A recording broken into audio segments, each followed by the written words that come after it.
Without objection, so ordered. Madam President, I rise to offer an amendment that would do something. The Senate is not in order. The senator will hold, please.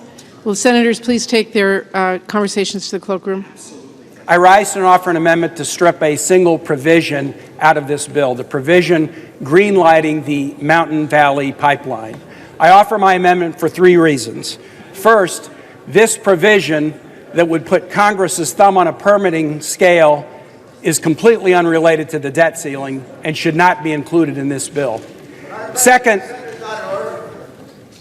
the Senate is not in order. Please take your conversations to the cloakroom. Second, I object on behalf of Virginia landowners. If you could build a pipeline in midair, that's one thing, but the only way to build it is to use eminent domain to take people's land.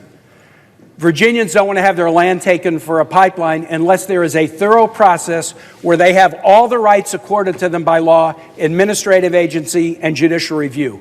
Cutting off those rights is disrespectful to these landowners who, in this part of the state, sometimes land's all they have and it's been in their family for generations. Finally, this bill would strip jurisdiction of a case away from the Fourth Circuit in the middle of the case. That's unprecedented and historic. I used to try cases all the time in this circuit.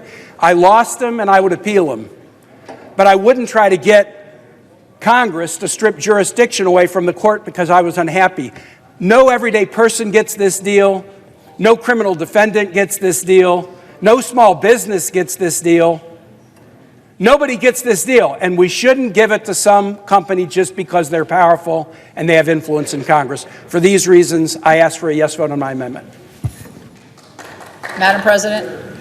The senator from West Virginia is recognized. Yes. Madam President, I rise in opposition to the gentleman's amendment. This Mountain Valley Pipeline is an important infrastructure. It has been vetted numerous times. It has all permits that are from the Virginia Department of Environmental Quality, the Fish and Wildlife, the Bureau of Land Management. These are all permits through both administrations, both Biden and Trump administrations, that have already been offered.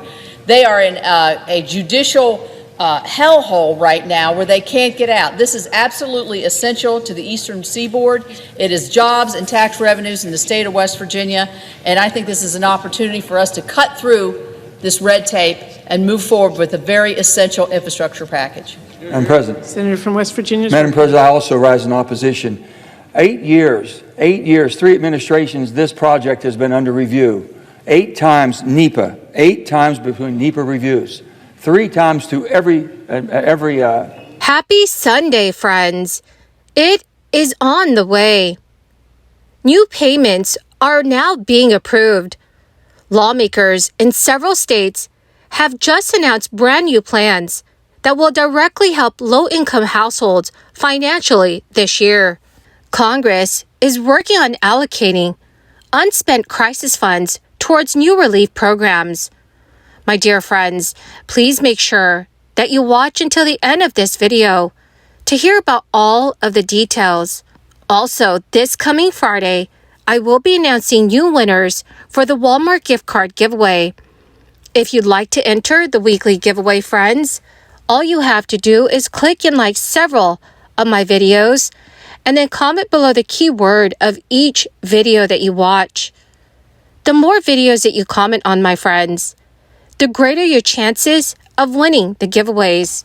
Republican and White House negotiators agreed to claw back about $27 billion in funding to federal agencies intended to combat the crisis. The federal crisis emergency has officially ended, and the unspent funds were an early area of agreement for negotiators. Pulling back funds that have already been appropriated is what's known as rescission. Based on a document being circulated by the White House to congressional Democrats, these rescissions focus on funds that had not been spent by agencies on their respective crisis-era programs. Unspent crisis dollars have long been a target of Republicans who questioned administration's request for more funds, arguing that nearly $5 trillion spent on crisis relief was excessive and helped drive inflation. Some of these programs were largely concluded. Others will only see partial rescissions. while others were taken because there are no immediate demands.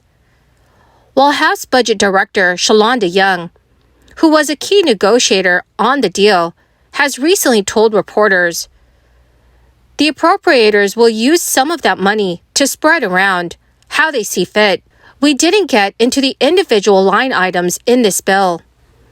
So in other words, these unused crisis funds will be redistributed by Congress during this year's budget process to other parts of the federal government, reducing overall government spending. As recently as late last year, the White House was asking Congress for an additional $10 billion in crisis funds. That money never came through.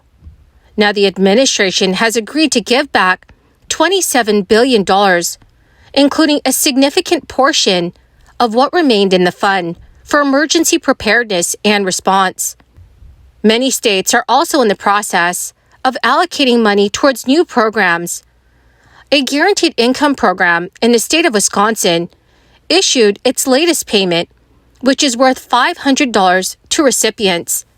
A guaranteed income program in the state of Wisconsin issued its latest payment to recipients, which is worth $500. The payments are from the Madison Forward Fund, which sends monthly payments to recipients on the first day of each month. A total of 155 households in Madison, Wisconsin, receive these payments every month, and they are free to spend the money in any way they see fit. The program as a whole will last 1 year. The first payment was issued in September of last year, and the final payment will be sent to recipients this coming August. To have been eligible for this payment, a recipient had to be a resident of Madison, Wisconsin, be at least 18 years old, and have at least one child living with them who is 17 years old or younger. Additionally, recipients needed to have an annual income of less than 200% of the federal poverty level, which can vary depending on how many people live in the household.